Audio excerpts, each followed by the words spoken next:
சிவகங்கை மாவட்டம் மானாமதுரை அருகே உள்ள மிளகனூர் சீனிமடை எல்கையில் அமைந்துள்ள நாரட்டா ஐயனார் கோவிலில் வருடாபிஷேகம் சிறப்பாக நடைபெற்றது. முதல் நாள் அன்று விளக்கு பூஜையும் முதல் கால யாகசாலையும் நடைபெற்றது. அதனைத் தொடர்ந்து மறுநாள் காலையில் மிளகனூர் விநாயகர் கோவிலில் இருந்து பால்குடம் எடுத்து ஊர்வலமாக வந்து நாரட்டா ஐயனார் கோவிலுக்கு வந்தடைந்தனர். பின்னர் ஐயனாருக்கு 11 அபிஷேகங்கள் செய்யப்பட்டு யாகசாலையில் வைக்கப்பட்ட புனித நீரை நாரட்டா ஐயனார் மற்றும் பூரண புஷ்கலா தெய்வங்களுக்கும் பரிவார தெய்வங்களுக்கும் ஊற்றப்பட்டது. இந்த விழாவில் கோவில் குடிமக்களும் ஏராளமான பக்தர்களும் கலந்து கொண்டு விழாவை சிறப்பித்தனர். சிவகங்கை மாவட்டம் மானாமதுரை தாலுகா மிளகனூர் எல்கையில் உள்ள சீனிமடை எல்கையில் உள்ள ஸ்ரீ நடுக்காட்டு ஐயனார் கோவில் 6ஆம் ஆண்டு வருஷ கும்பாபிஷேகம் நடத்துகிறார். ரெண்டாவது முதல் நாள் கோயிலில் குத்துவிளக்கு ஒரு 75 குத்துவிளக்கு சிறப்பாக பண்ணலாம் நைட்டு. அப்புறம் ஒரு கணபதி யாகம் ஒன்று வளர்த்தேன். ரொம்ப சிறப்பாக நடந்துச்சு. கிட்டத்தட்ட ஒரு 1000 பேர் கலந்துக்கிட்டாங்க. காலையில் மிளகனூர் உள்ள விநாயகர் கோயிலேருந்து பால்குடம் எடுத்து வந்தோம். இங்கே ஒரு 30 பால்குடம் எடுத்து வந்து ஐயாவுக்கு நல்லா சிறப்பாக பால்குடம் ஊற்றினோம். அதுக்கடுத்து ஒரு யாகம் ஒன்று பண்ணி நல்லா சிறப்பாக கும்பாசம் இருந்துச்சு. ரெண்டாவது மேலே கருடன் நல்லா கும்பாசனிக்கு நல்லா ரவுண்ட் சுத்தம் எழுதி வந்துச்சு. நல்லா ஆசீர்வாதம் கிடைச்சிச்சு. நாங்கள் எல்லாருமே குடிமக்கள் அனைத்து குடிமக்களும் ஒன்று சேர்ந்து தான் அந்த கோயிலை கும்பிட்றோம். கோயிலுடைய வளர்ச்சியும் எல்லா குடிமக்களும் சேர்ந்து தான் அந்த கோயிலை வளர்ச்சி கொண்டு வரோம். கிட்டத்தட்ட 6ஆம் ஆண்டு நல்ல பெரிய அளவுக்கு வளர்ச்சி கொண்டு வந்திருக்கோம். வருஷாபிஷேகம் என்றால் என்ன? கோயிலில் நடத்துவது ஏன்? நாம் பிறந்த நாள் கொண்டாடுவது போல கோயிலில் கும்பாபிஷேகம் செய்த நாள் அக்கோயிலில் வருஷாபிஷேகம் நாளாக கொண்டாடப்படுகிறது. ஐயனாரை பற்றி தெரிந்து கொள்ளலாம். ஐயனார் என்பவர் தென்னிந்தியாவிலும் இலங்கையிலும் போற்றப்படும் ஒரு திராவிட நாட்டுப்புற மத தெய்வமாகும். ஐயனார் வழிபாடு கிராமப்புற தமிழ் மக்களிடையே பரவலாக உள்ளது. பழங்காலம் தொட்டே ஐயனார் வழிபாடு தமிழர் இடையே இருந்து வருகிறது. ஐயனார் வழிபாட்டை குலதெய்வ வழிபாடு என்றும் சமய ஆய்வாளர்கள் குறிப்பிடுவதுண்டு.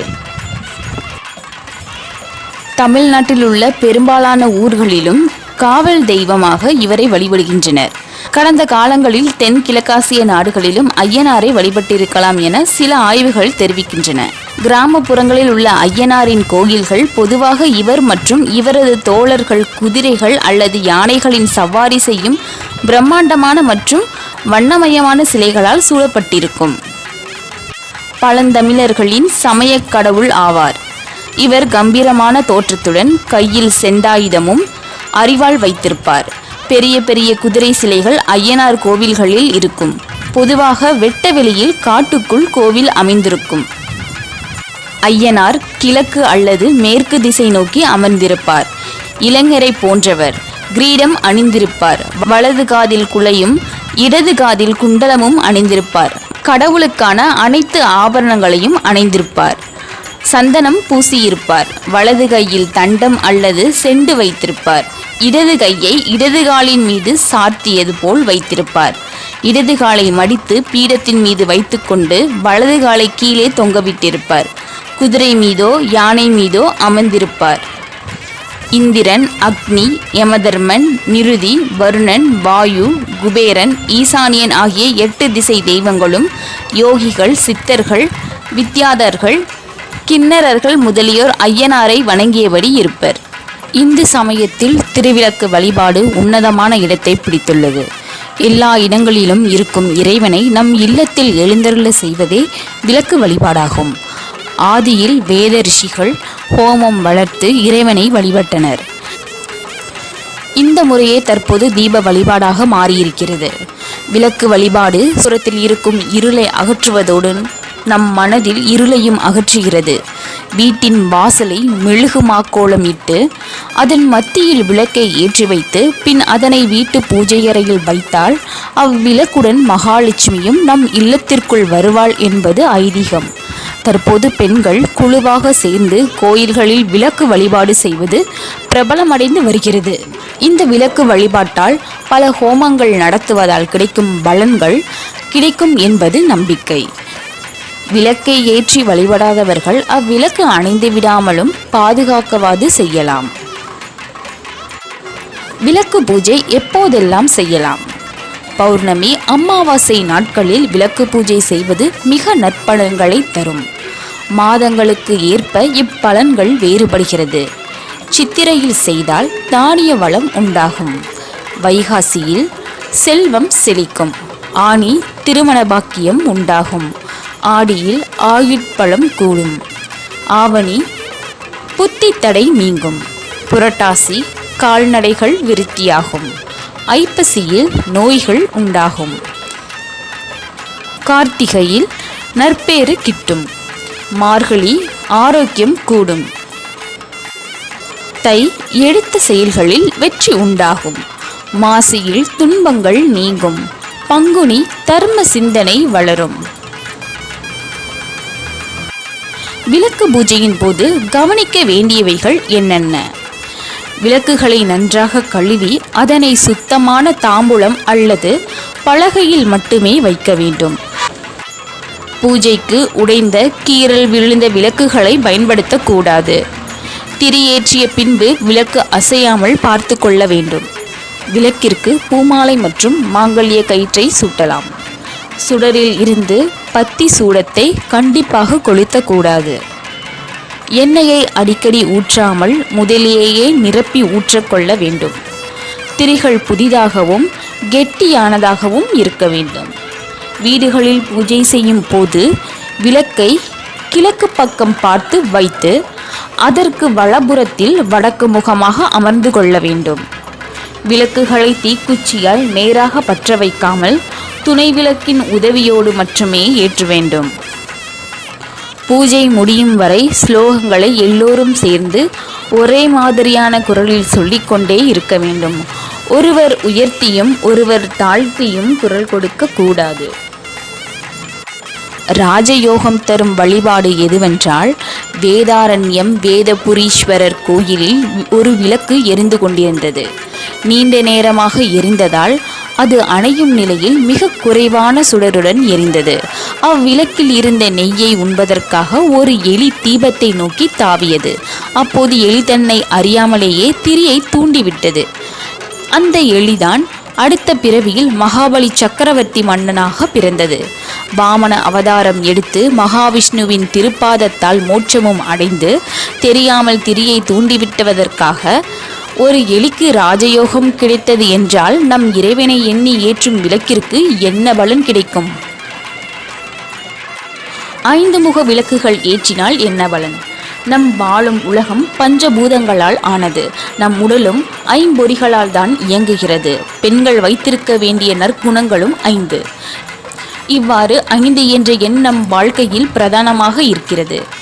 அதனை உணர்த்தும் விதமாகத்தான் குத்துவிளக்கை 5 திரியுடன் ஏற்றும் வழக்கம் ஏற்பட்டது. குத்துவிளக்கில் எதற்காக 8 பொட்டு வைக்கிறாங்க? திருவிளக்கு பூஜைக்கு பயன்படுத்தும் குத்துவிளக்கின் மீது 8 இடங்களில் பொட்டு வைக்க வேண்டும் என்பது நியதி. இதற்கு காரணம் இருக்கிறது. உச்சியில் 1, அதற்கு கீழ் சூரியன், சந்திரன், அக்னி ஆகிய மூவரையும் குறிக்கும் பொருட்டு 3 பொட்டுக்களும், அதனை அடுத்து கைகளாக கருதி 2 மற்றும் திருவடியில் 1 என பொட்டு வைக்க வேண்டும். இதனால் விளக்கு பூஜை பரிபூரணமானதாய் இருக்கும் என்பது ஐதீகம். சரி, நம்மளும் பூஜைக்கு தயாராகும். முதலில் பூஜை செய்யும் இடத்தை சுத்தம் செய்து விளக்கையும் நன்கு துலக்கி சுத்தமாக வைத்து கொள்ள வேண்டும். பூஜை செய்வதற்கு முன்பு அவ்விடத்தில் தலைவாழை இலை விரித்து அதில் முனை முறியாத அரிசியை பரப்பி அதன் மீது விளக்கை வைத்து சந்தனம், குங்குமம் பொட்டு வைத்து மலர்களால் அலங்கரிக்க வேண்டும். பின்பு துணை விளக்கின் திரியை ஏற்ற வேண்டும். எச்செயலை செய்யும் முன்பும் விநாயகரை வழிபட வேண்டும் என்பதால் மஞ்சளில் சிறிய விநாயகரை பிடித்து ஒரு வெற்றிலையில் வைத்து அவரையும் அலங்கரிக்க வேண்டும். பின்பு பூஜைக்கு தேவையான பொருட்களை அருகில் வைத்து கொண்டு விளக்கை வணங்கிவிட்டு அமர வேண்டும். பின் ஓம் ஒளிர் வளர் விளக்கே போற்றி என்று சொல்லிக்கொண்டே திரியை ஏற்ற வேண்டும். பின் தொடர்ந்து அம்பாள் துதிப்பாடல்களை பாடி பாடி பூஜையை துவக்கிவிடலாம். பின் தொடர்ந்து அம்பாள் துதிப்பாடல்களை பாடியபடி பூஜையை துவங்கிவிடலாம். என்னென்ன திரி போட்டால் என்னென்ன பயன்னு பார்க்கலாம். குத்து விளக்கிற்கு பயன்படுத்தும் எண்ணெயை பொறுத்து பலன்கள் வேறுபடுவதைப் போல திரிகளாலும் பயன்கள் மாறுபடுகின்றன. பருத்தி பஞ்சினால் ஏற்படும் திரியால் குடும்பம் சிறக்கும், நற்செயல்கள் நடக்கும்.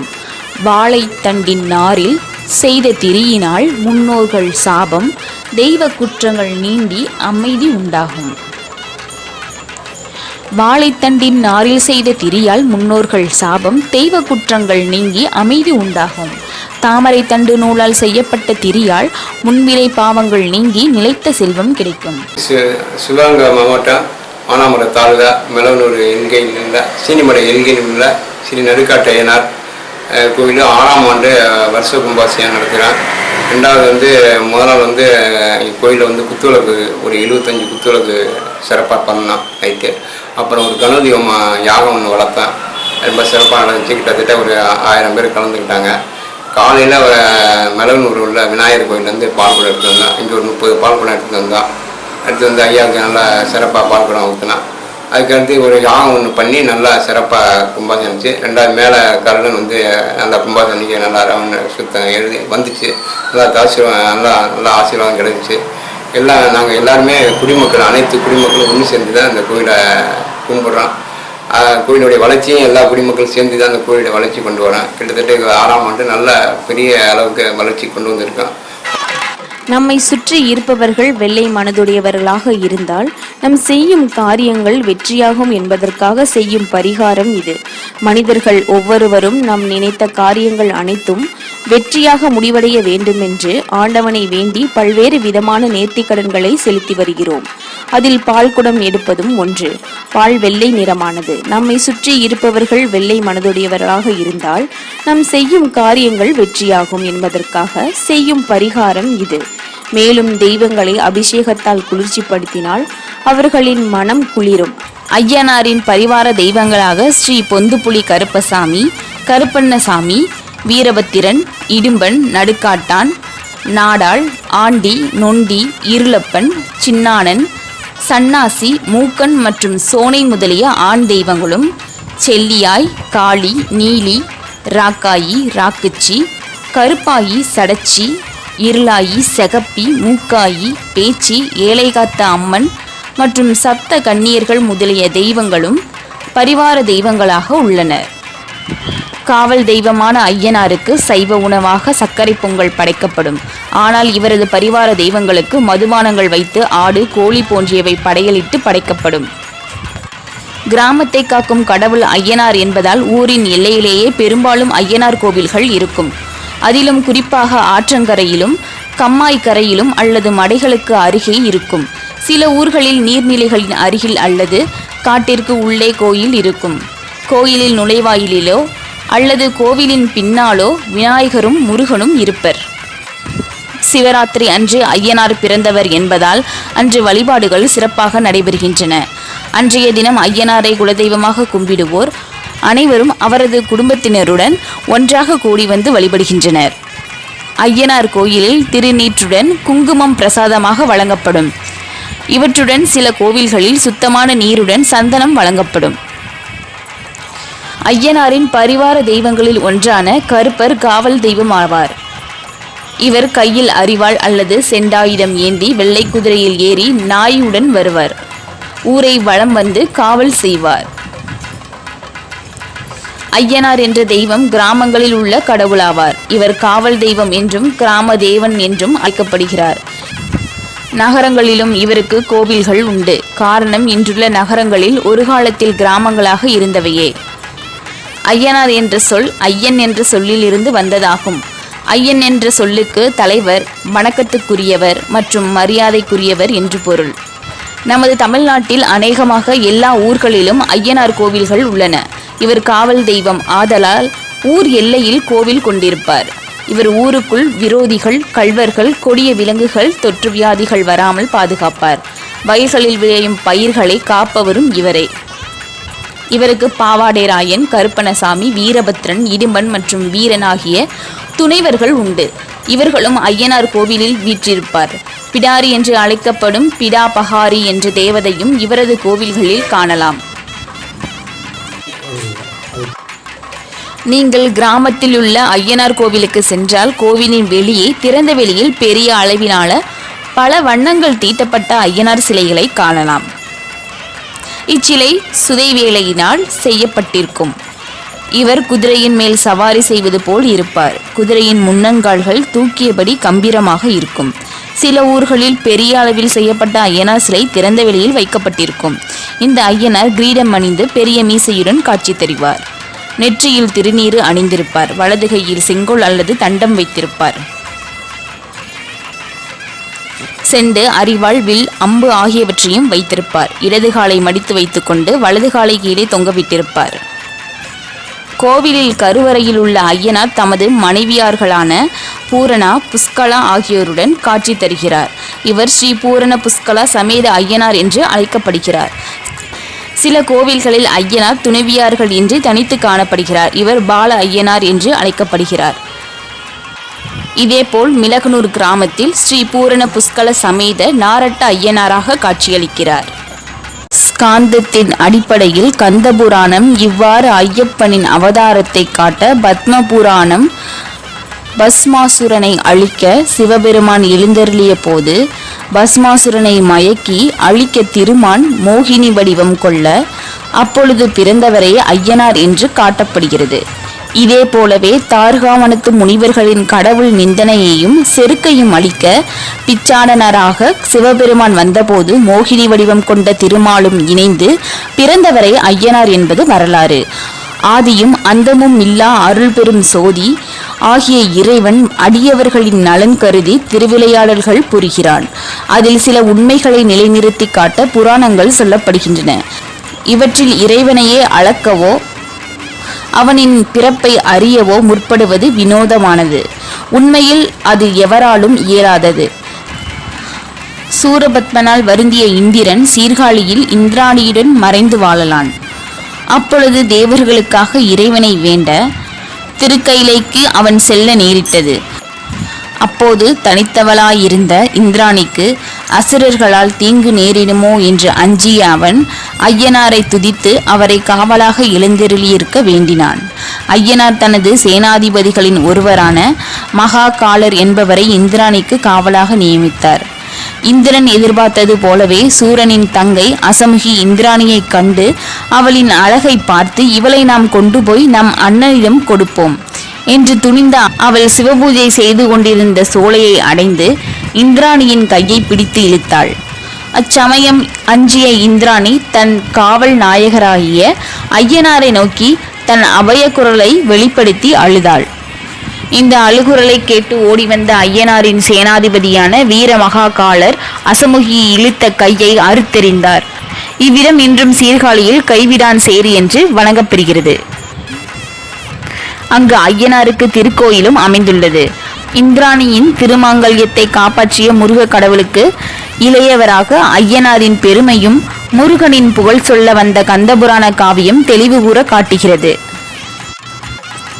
பெரிய புராணத்தில் சுந்தரமூர்த்தி சுவாமிகள் தம் வாழ்வின் நிறைவில் திருக்கைலாசத்திற்கு சென்றபோது அவருடன் கைலாசத்திற்கு எழுந்தருளிய சேரமான் பெருமாள் நாயனார் திருக்கைலாச ஞான உலா என்ற பிரபந்தத்தை பாடினார்.